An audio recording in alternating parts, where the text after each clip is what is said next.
පන් මහා හයියෙන් මහා හඬින් මහා ශක්තියෙන් ජීව බලය දෙන්න ඇයට පුළුවන්කමක් ලැබුණා. ඒ නිසා කයින් වේදුනත් සදාකල්හි මේ රටේ ගීත ක්ෂේත්‍රය තුල බැබලෙන අමරණීයත්වයට පත්වුණු හඬ නන්දා මාලනියයි. දැන් මේ සියලු දෙනා රොක් වී සිටින්නේ ඇයගේ අවසන් කටයුතු සිදු කිරීම සඳහා තමන්ගේ ශෝකය පළ කරන්නට අවසන් ගෞරවය දක්වන්නට.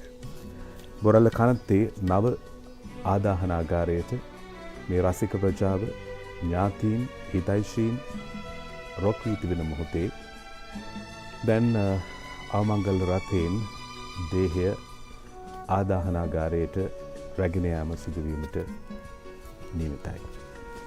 සියලුම දෙනාගේ ගෞරවය, සියලුම දෙනාගේ ආදරය එකහෙලා පෙන්වන තැනක් බවට මේ බොරැල්ල කනත්ත සහ මේ දින කිහිපය සාක්ෂි දරනවා.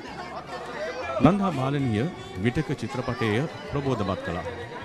විටක ශ්‍රී ලාංකීය වේදිකා නාට්‍ය මේ දකින්නේ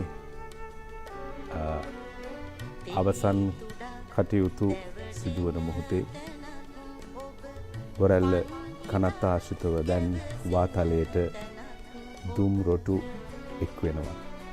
ආසන්දට කැමති බව දැනගෙන ඔබ සඳ අයින් කළාහසින්